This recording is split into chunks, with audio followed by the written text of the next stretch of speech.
فكلي واشربي وقري عينا فإما ترين من البشر أحدا فقولي إني نذرت للرحمن صوما. Hey everyone, Assalamu alaikum. Welcome to the Islamic Mary podcast. So one of the reasons I've been interested in the Islamic Mary and Ibrahim before is the idea of a common figure, someone who speaks to the different religions, whether that be Judaism, Christianity, and Islam. And that has drawn me further to interreligious studies, a new field which is trying to study the relationship between the different religious traditions. As I became more involved and interested in interreligious studies, I was drawn to Rachel Mikva's book, Interreligious Studies: An Introduction. Rachel is someone I know for a long time. We both contributed to the edited volume, Hearing Vocation Differently. We both serve on the steering committee for Interreligious Studies at the American Academy of Religion, and we're both going to contribute to the Silber Auerbach Lecture through the Institute for Christian, Jewish, and Muslim Studies in Baltimore. I had the opportunity to sit down with Rachel to talk about her new book and ask her questions on the definition of interreligious studies, the structure of her book, and specifically Muslim and Jewish relations. Here's my interview. All right. So, hello, Rachel. Welcome to the Islamic Mary podcast. Thank you. Thanks for having me. Yeah, I'm really excited to have you on the podcast. Of course, we've worked together in many different spheres. We've contributed to an edited volume together. We're both on the steering committee for interreligious studies at the American Academy of Religion. And I got opportunity to see and read your recent book on interreligious studies, An Introduction. So please, why don't you go ahead and tell us a little bit about yourself, your spiritual autobiography, and how you came to write this book. Sure. I think I'll start a little ways back. I'm a Reform rabbi, and I was a congregational rabbi for 13 years, beginning in 1990. So I'm showing my age. That meant that in September of 2001, I was standing before the congregation on Rosh Hashanah as we came to the communal confession. It's a litany of ways in which we as human beings continue to miss the mark. And it's customary to take your fist and softly strike your chest as you begin each phrase, Al chet shechatanu lefanecha, for the sin that we've committed against you. And that's, it's not a violent movement, but this kind of ancient breastbeating still strikes some people as odd in our day. I was taught to think of it as knocking at our hearts, like a gentle rap at the door, asking your heart to open. So I found myself standing there thinking about who was knocking on my heart that day, a week after the attacks of September 11th. And it was certainly members of my New York congregation, many of whom had lost friends in the World Trade Center when the buildings collapsed. My city, which was traumatized by the death toll and the suddenly empty sky, and it was kind of etched with this immeasurable sorrow. And my nation, which was shuddering suddenly in its vulnerability, despite the vast military might and the oceans of protection. But most insistently, I discovered that the knocking that felt most insistent on my heart were those that were made other by association, meaning Muslims.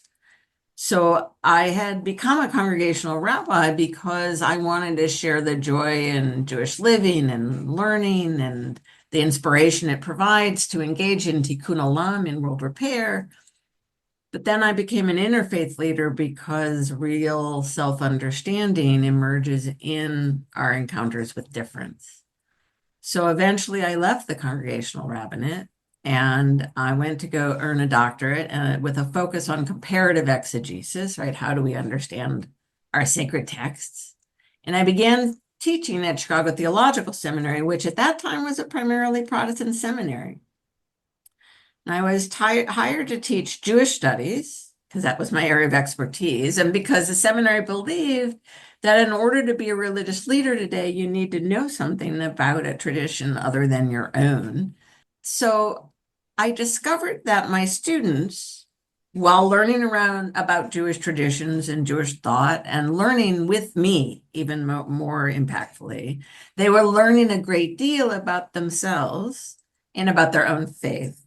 So I was drawn to this newly emerging field of interreligious studies. So that's the spiritual biography that got me into this field, where we explore how we engage religious difference and what kind of impact that really does have. So I taught lots of courses that examined these questions, but didn't find the resources that I wanted, right, to be able to provide for my students. So eventually I wrote the book that I wanted to have for my main course in interreligious studies, and that's this book. All right, wonderful. Yeah.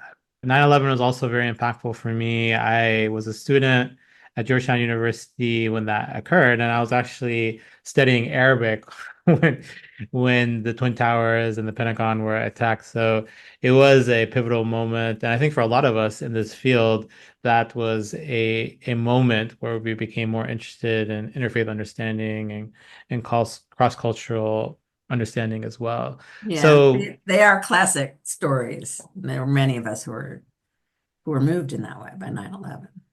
yeah, absolutely. So maybe you could speak now more about the title of the book. And as we both know, this has been a discussion in our field. What should we call it? Is it interfaith studies? Is it interreligious studies? Is it both, like a slash between them? So why did you pick interreligious studies? And could you take us behind this debate and brainstorming around the title? Sure. So the unit which we are on the steering committee at AAR chose the slash version, the interfaith, interreligious studies approach. And some of the early shapers of that choice and of the field, like Jennifer Peace, felt strongly that they wanted to signal that it was both for the academic approach, which generally chooses the term interreligious studies, and those out in the field doing sort of fieldwork engagement, where you often find the word interfaith. And that these sources of learning, sources of knowledge, are mutually informing, right? And they're both necessary in the understanding of engagement and of encounter. And so let's signal that we are including both. So I went ahead and defined the field because that's also something that we continue to debate. How do we understand or think about or define our field? And I gave this kind of elaborate sentence, right? I said, the field of interreligious studies entails critical analysis of the dynamic encounters, historical and contemporary, intentional and unintentional, embodied and imagined, congenial and conflictual, of individuals and communities who orient around religion differently. That last phrase is one that many of us have borrowed from Ibu Patel, or another early shaper of the field. And then I added, it investigates the complex of personal, interpersonal, institutional, and societal implications. And so that's a mouthful. And I can unpack it if you want. Yeah, so yeah, that'd be great. So I talk about critical analysis, right? The field of interreligious studies entails critical analysis because we're not just eating hummus and telling stories, right? There is a value in academic study and taking theoretical analysis and lenses and stepping outside the confessional experience or even the field experience and bringing that knowledge into the sphere. But it also is, I mean, it's a study of dynamic encounters. These are about meeting, not comparison of ideas, right? There are fields that compare theologies or texts and their interpretation. Interreligious studies is about what happens when ideas and people and groups meet, right? They're dynamic because encounter is not an artifact, right? It's not a fixed object, it's always changing. I emphasize that the encounters are both historical and contemporary because sometimes people imagine that interfaith engagements a modern phenomenon, right? It somehow started with the World Parliament, the Parliament of the World's Religions at the end of the 19th century. But it's not. It's been going on for a long time. Other people sometimes imagine that historical encounter was only conflictual. So, they think crusades or something like that. But there's always been the meeting of religious difference in ways that have been very instrumental in shaping the diverse life stances. And that history is really important in understanding our world today. So I also emphasize that they are both intentional and unintentional because with many of people who work in interreligious or interfaith studies, imagine that it's all about our programs, right? We run interfaith programs that are designed to bring folks together and to dignify their differences and cultivate the common ground, build real relationship that's essential to mutual understanding. But the vast majority of encounters with religious difference happen without any careful planning whatsoever, right? It's not our doing. They just happen in the public square, in workplaces, and in the media, and frequently within extended families. So those encounters are worthy of study too. Embodied and imagined, often the way we portray difference serves to define ourselves. Our colleague Mariana Moyart has just written kind of a whole book on this. In an oversimplified and ugly form, some would say, I have the true religion and your religion thus stands for everything I stand against. But even when we don't meet each other, we still imagine each other. Shakespeare wrote The Merchant of Venice with its compelling but very problematic, negatively stereotyped Jewish character of Shylock 300 years after Jews were expelled from England, right? He'd likely never met a Jew. So the way we imagine each other also shapes encounter, right? So that matters. Congenial and conflictual. Community interfaith work sometimes suffers from what another colleague of ours, Kate McCarthy, calls the overly ironic impulse, right? We like to look how much we have in common, look at all the good that religious people do together. But religion is also a source of conflict, and that needs to be examined as well. So, all those different kinds of encounters of individuals and communities who orient around religion differently. I think it's important to emphasize that religion is not only what institutions say it is, we need to understand how individuals actually live it, right? Religious studies has this same kind of set of issues in thinking and writing about religion in general. Encounter is much more about the meeting of persons than it is the meeting of religions. So, and I talk about orienting around religion differently because it's important to include people who don't fit, who might not even define themselves as religious or don't fit into a tidy box when it comes to religion. I actually, in the book, teach the word life stance, which I think is more encompassing. And then I use that much more often than I talk about religious, because I also don't want to define people of humanist life stances, for instance, by what they're not, by calling them non-religious, right? So that still privileges religious as kind of the norm and then makes those people the people who aren't that. So, and the last sentence of the definition, which talks about the complex of personal and interpersonal and institutional and societal implications, is I want to state at the outset in the definition that encounters with religious difference matter. They have an impact on all these levels. We recognize that when we see religious discrimination, right, a personal animus that prompts a person to yank off a woman's hijab or to walk into a synagogue and murder Jews in prayer, or institutional discrimination. We can also see like the Trump administration's Muslim ban or the legal system's continuing unwillingness to accord indigenous life stances equal protection. We see political and societal implications of Christian nationalism, or more broadly, how Christian culture in the US has shaped American forms of multiple life stances, right? There's kind of an American Judaism that's different than it looks in other places in the world. And things happened within Jewish life in America largely because of Christian kinds of influences.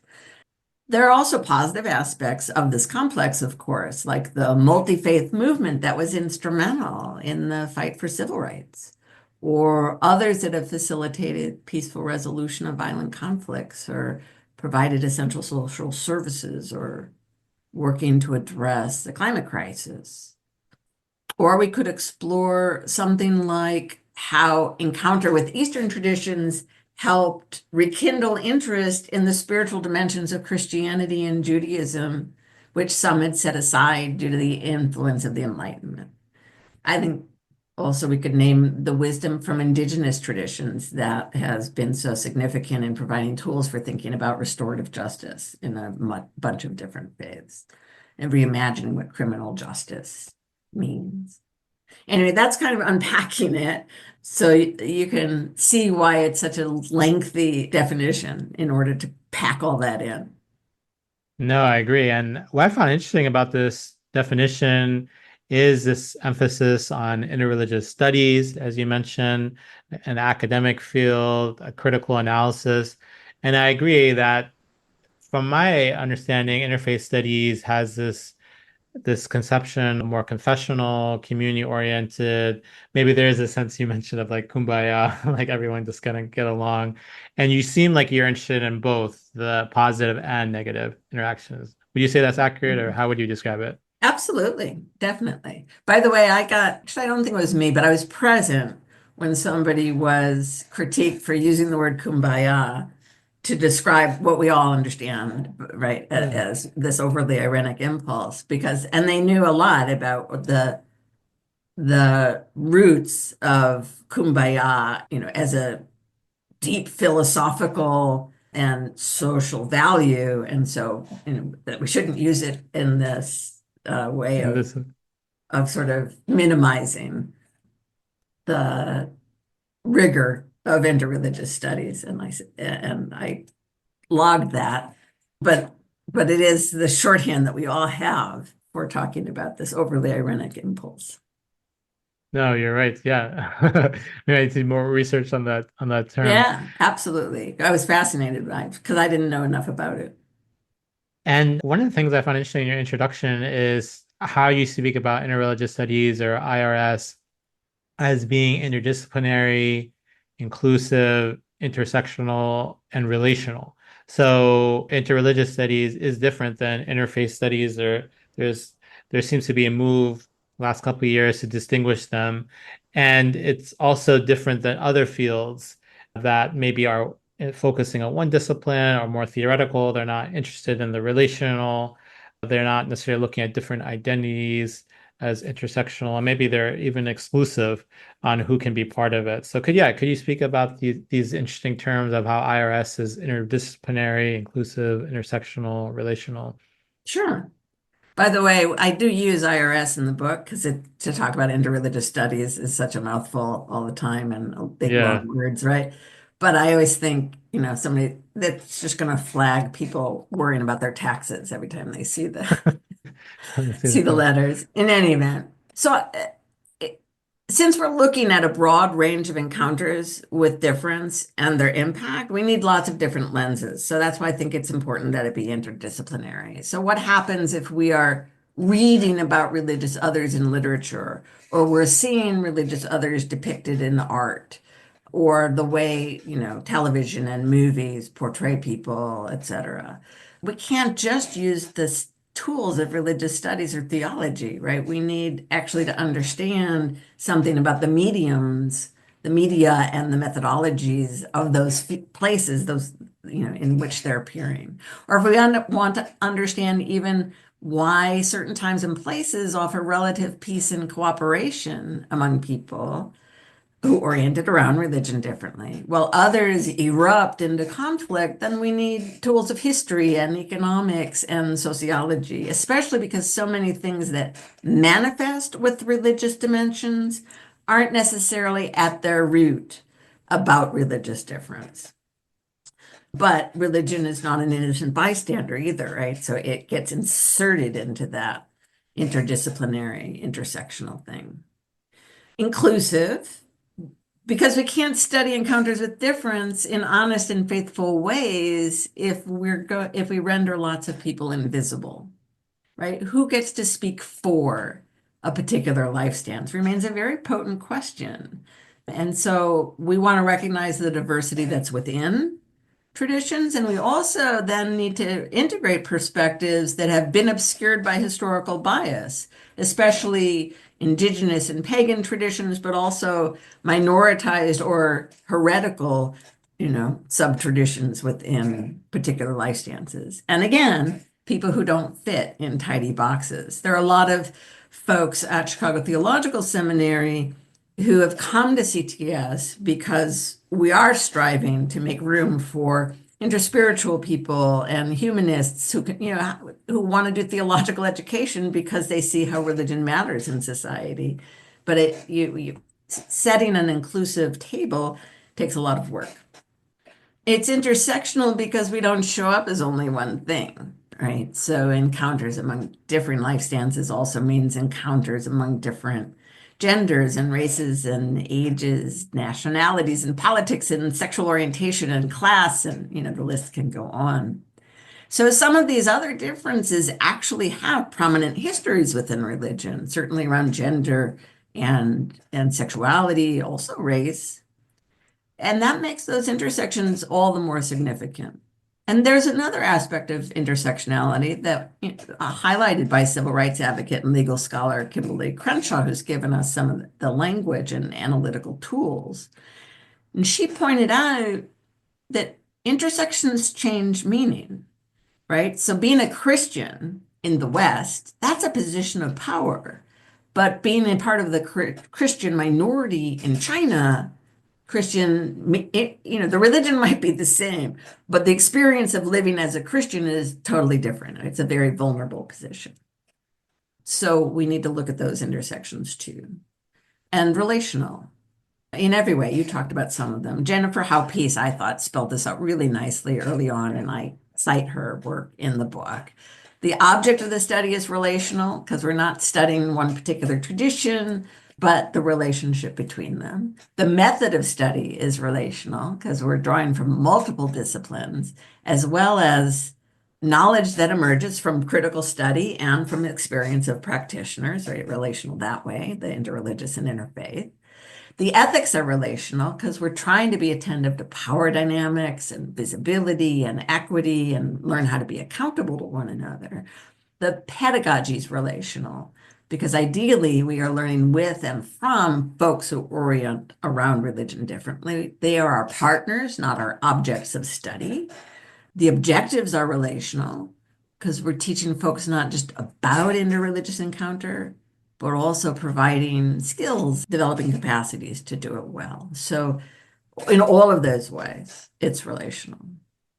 Yeah, well, all those terms, I think relational is one of the reasons why I've been drawn to IRS because there is this sense that when I was in religious studies, it was more theoretical, and I graduated from a very textual program focusing on the ancient Near East. So it was all about text and theory, and I felt I wasn't interacting with people and helping build institutions and trying to implement the values that I believe in. So I think you kind of spelled it out for me. One of the reasons why I think I'm personally attracted to Yeah. IRS. Yeah. I also come So, from a very strong textual doctoral training, and I love feeling like a strong reader of texts. But it's interesting that we've both drifted into this, not drifted, directed ourselves into this space without abandoning the textual work that we do. mhm. No, that's a good point. That I think understanding the connection between text and communities and lived realities Yeah. is both part of our work. And yeah, there are programs where you're just focusing on the text within a historical context, but not really thinking about how is this relevant today, or how does it affect religious people or people who have different life stances, as you know. So wonderful. So could you speak a little bit more about how IRS is different than other fields? So I just mentioned religious studies. There's also theology, comparative religion. You used, I think, earlier on comparative scripture. There's comparative theology. We discussed a little bit about interfaith studies. So there are a lot of different fields out there. We've also are kind of both in the Abrahamic traditions. So yeah, how does IRS, does it fit in any of these? Does it overlap? Is it distinct? So this is also a question for debate in the field, right? Are we really a distinct subfield or not? But I think it's different. I did mention one of the core differences between interreligious studies and comparative religion or comparative theology is the focus on encounter as opposed to comparing ideas, right? So we're looking at what's the impact when we meet one another in whatever ways, as opposed to these ideas. However, there are some people working in comparative theology who do the work for the ways that the ideas of the other traditions may impact them. So if you do that work in faithful relationship with people who stand inside those traditions, which is one of the more responsible ways to learn about them, right? And you are partners with and for each other, then there is some of that encounter going on as well. I think one of the important efforts in religious studies is to move beyond the Abrahamic, so-called Abrahamic traditions because again, in its effort to be inclusive, there are so many other traditions. And that's tricky work for me because my areas of expertise are Judaism, Christianity, and Islam. That's the work, the textual work that I did.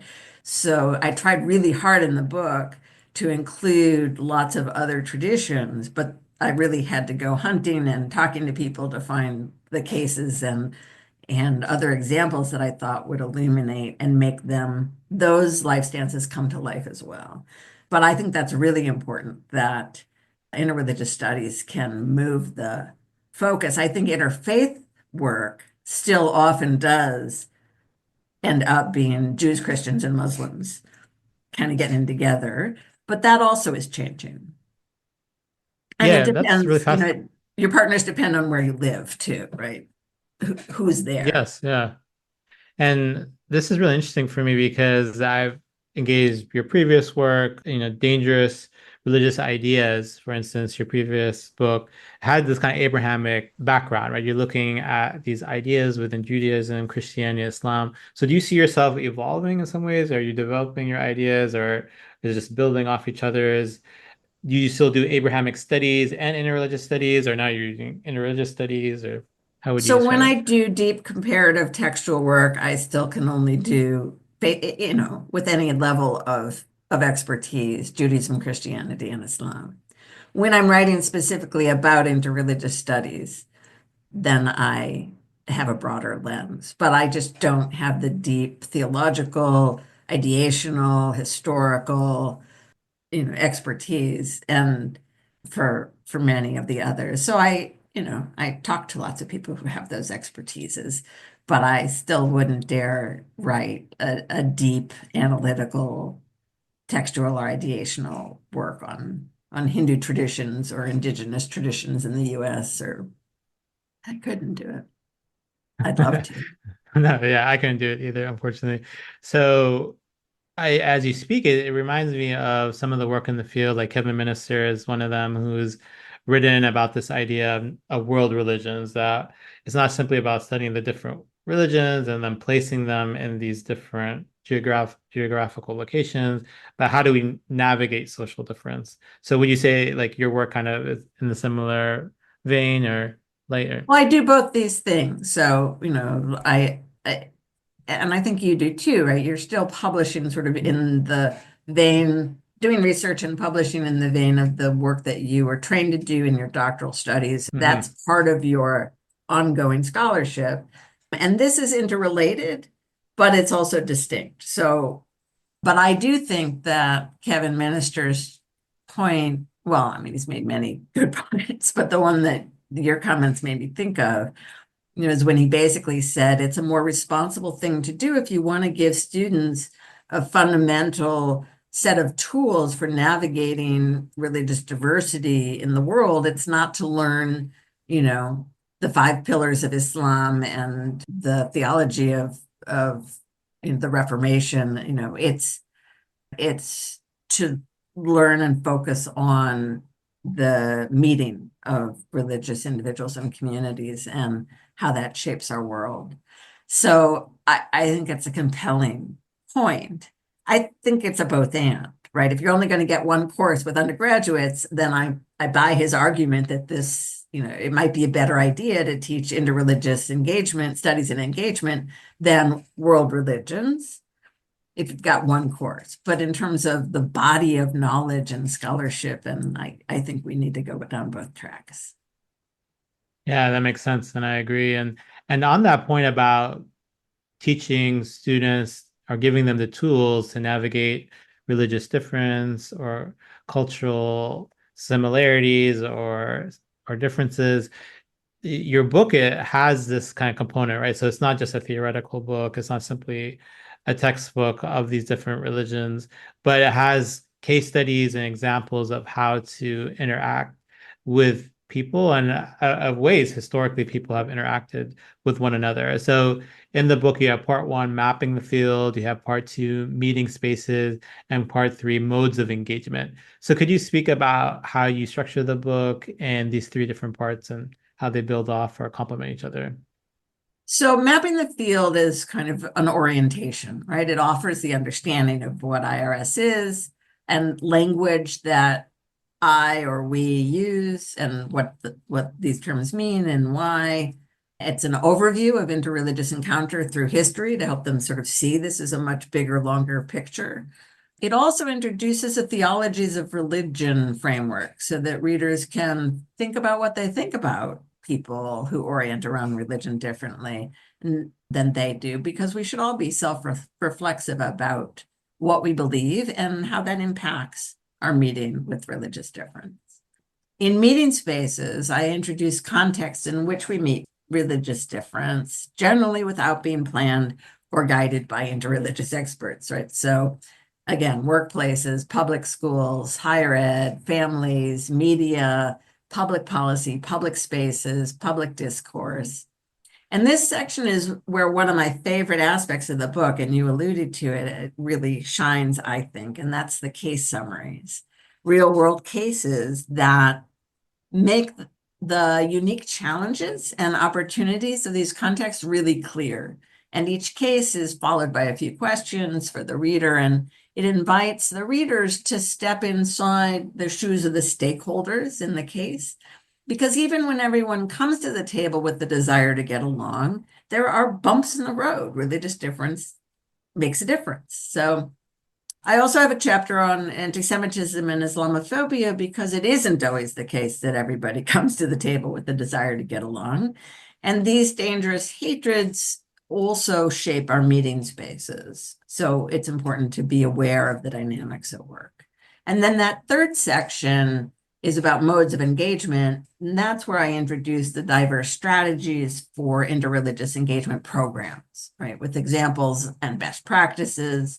And I moved through different approaches, right? Dialogue, study, spiritual encounter, community-based service, organizing, advocacy, and the arts, which I think is an understudied dimension, but increasingly, I think more in the field than in the academy, it's being recognized as a very fruitful place for interreligious encounter. I also include in that section a chapter on conflict transformation, because it helps when we do bump into trouble. So these sections represent that broad array of understanding and insight and capacities that I want my graduate students to develop when they take my courses. So it works also for undergraduates, but I have my students in mind when I'm writing it, but it's very accessible kind of language and framing so that it works for undergraduates too.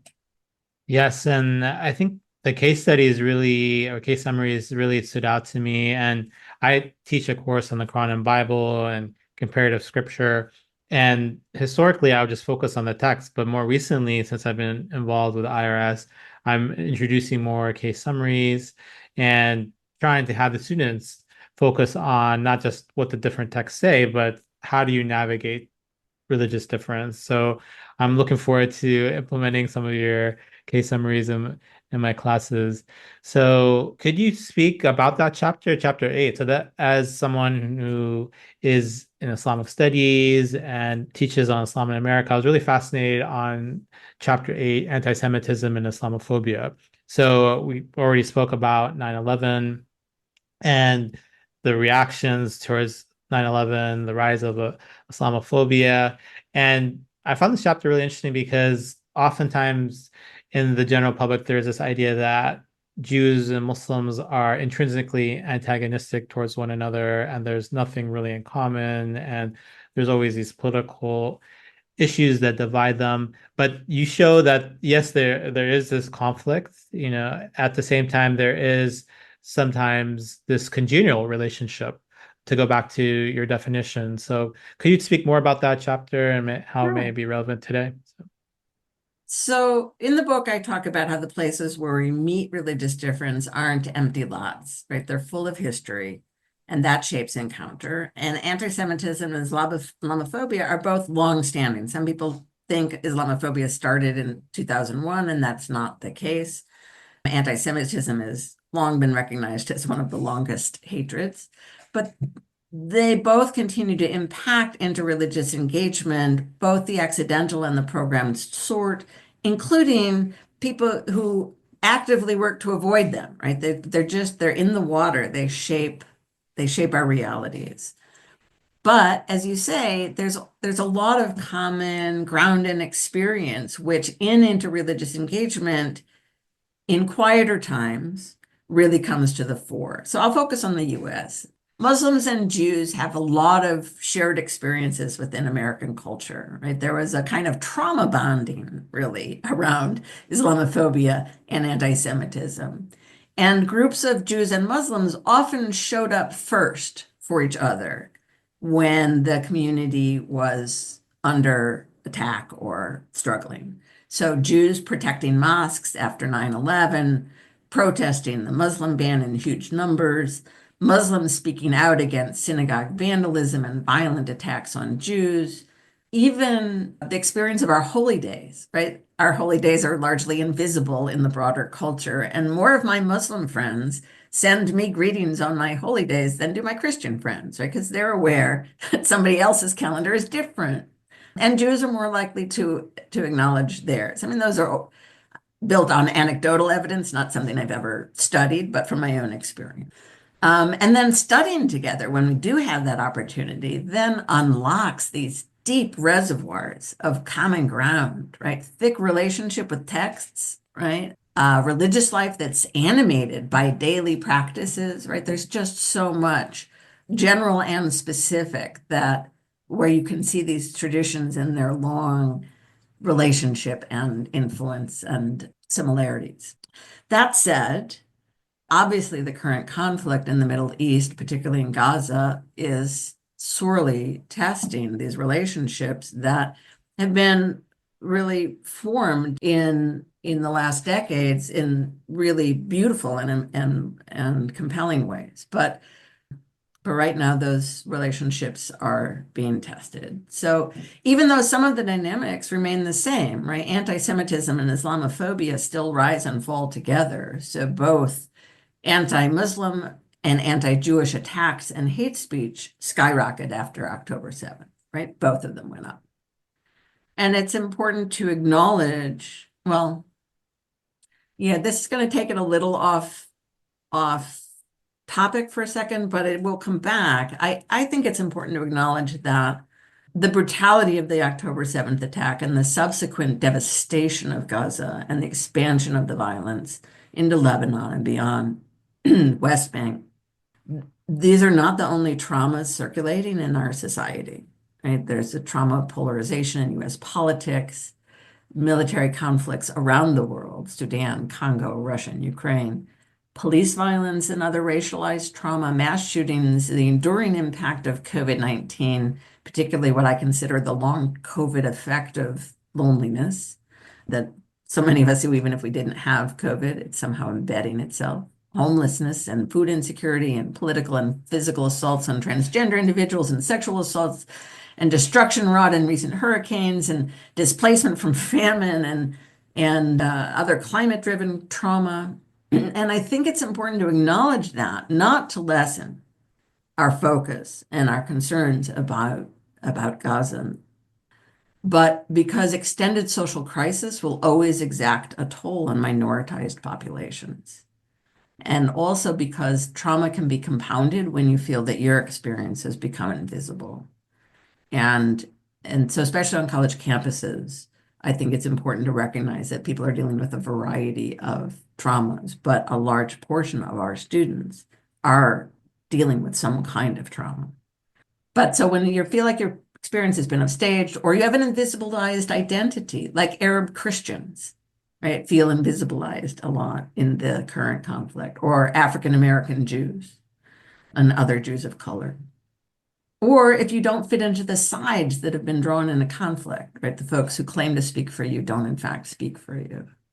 So I also feel that the broader context of multiple traumas, alongside some old wounds, has shaped in the worst possible way how we've imported this conflict and the impact it's having on Muslim and Jewish relations.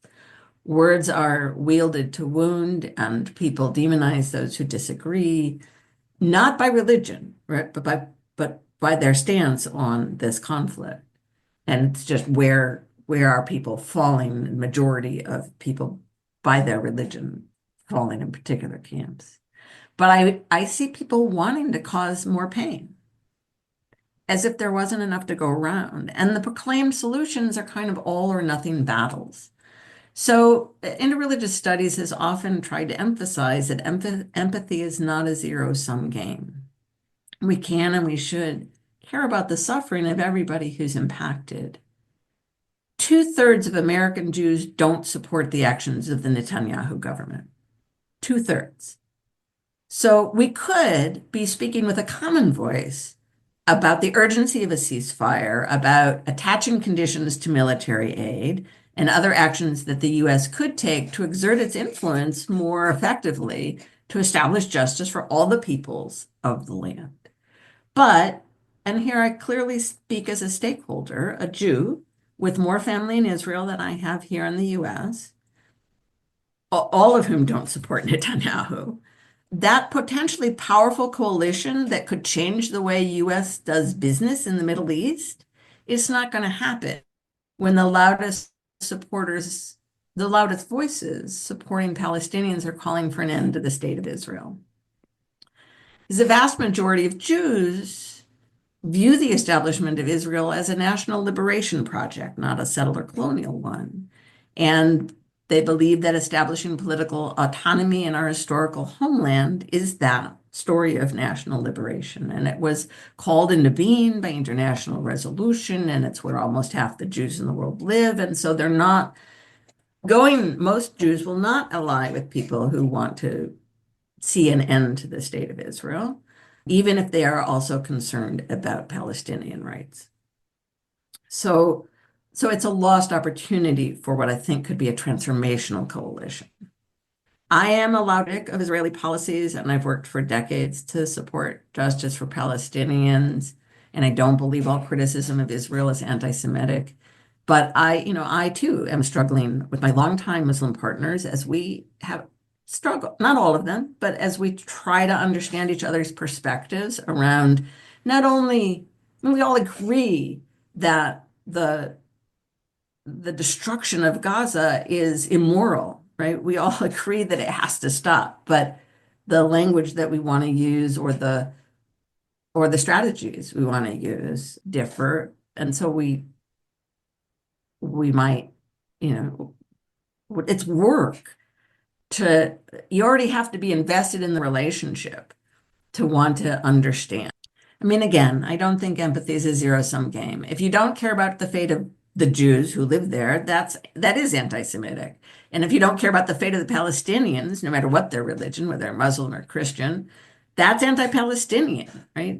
There's our friend and colleague Najiba Saeed often asks, who is human? Right? If we're not being kept up at night by the death of tens of thousands of Palestinians, then they haven't, in our imaginations, become fully human. Right? There just can't be that much death without us.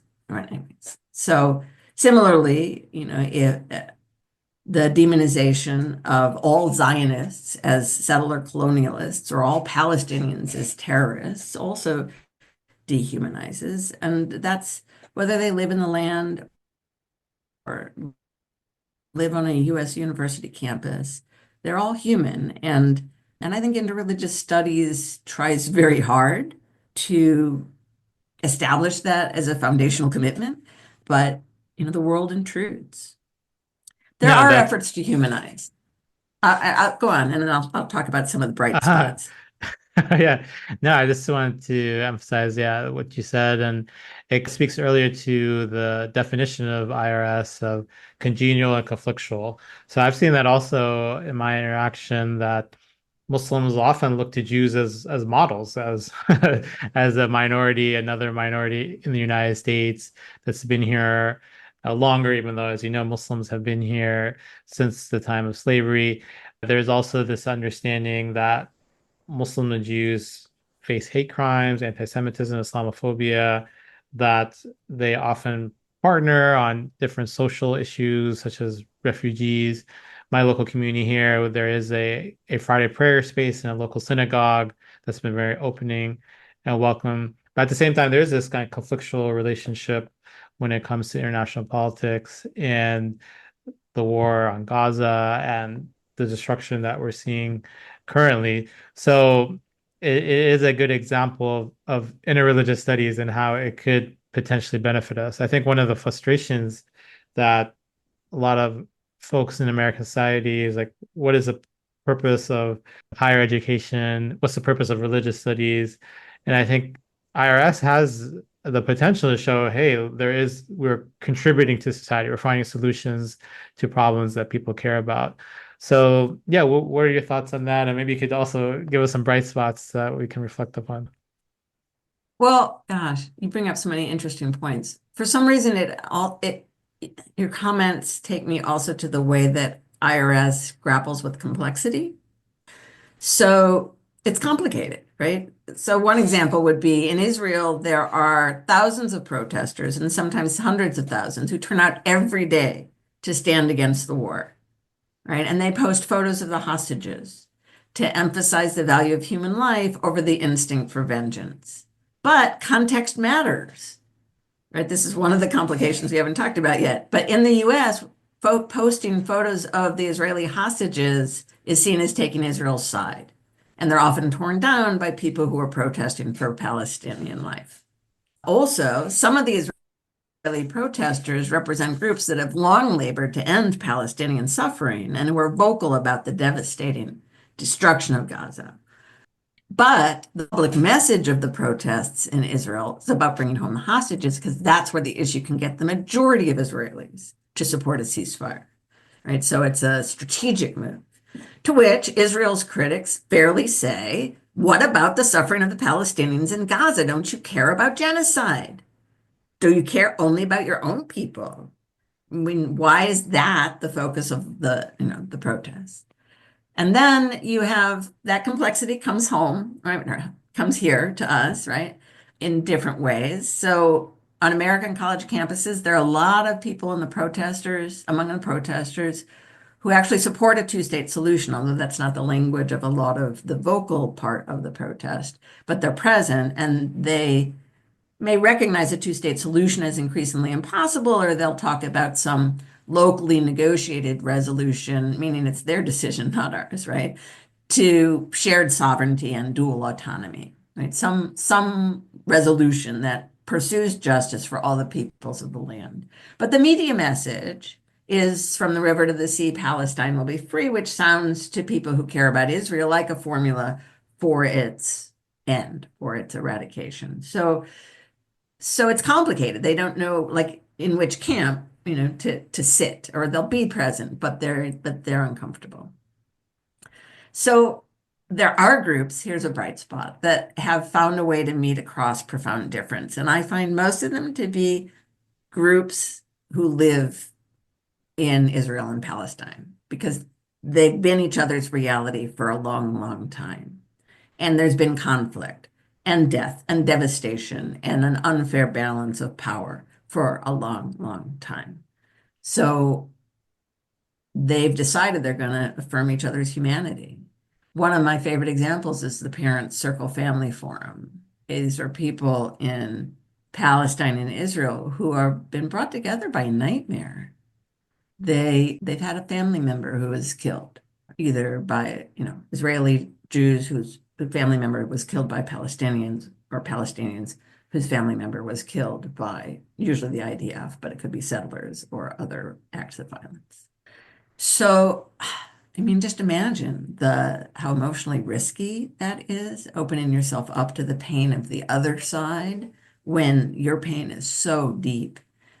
Or even imagine them having to tell their communities where they're going when they go to a meeting or they're coming to give a talk, right? That they would likely face a shower of accusations that they're being traitors to their own people, or they're being hopelessly naive. And yet they do it, and they tour and they tell their stories, their painful stories, and they model empathy rather than hatred and anger and trauma. Even amidst trauma, they're modeling empathy. So I think it shows how compassion for all peoples is the moral high ground, and that it doesn't compromise commitment to your own community. And their efforts, I think, reveal another really important insight, and that's that finding work you can do together, a shared purpose, is both healing from trauma and powerful glue in building bridges. And I think that, for Muslims and Jews in the US who are still trying to salvage relationship in this midst, finding work that we can do together will help secure that relationship through the difficulties. We can continue to disagree where we do, continue to use language that helps us understand that there is likely common ground, and we could perhaps even work on this issue together, but there's still work that we could do. Absolutely. And I think you said it, like empathy, the relationships, those are things that have really drawn me to IRS. And oftentimes when we talk about religion, it's very theoretical, it's sometimes very textual, but if we can actually understand each other's pain and listen, have that capacity, not just to lecture as educators, but also to listen to other people and how they experience the world. So yeah, that's beautiful. And maybe to conclude, you could speak a little bit about your future work. So where are you moving now after writing this textbook? What opportunities, what doors are opening up? How are you building upon it? What are you currently writing? What's your next project? So I continue to teach courses on the subject and to do consulting, mostly in higher ed, and speaking, and to advance the field through the work of the steering committee, which you serve with me. But my co-chairship is ending, so that work will be up to you soon. CTS is a wonderful place to be doing this work, right? We have a reputation for this broad embrace of diverse spiritual life stances and our partnership with Bayan Islamic Graduate School.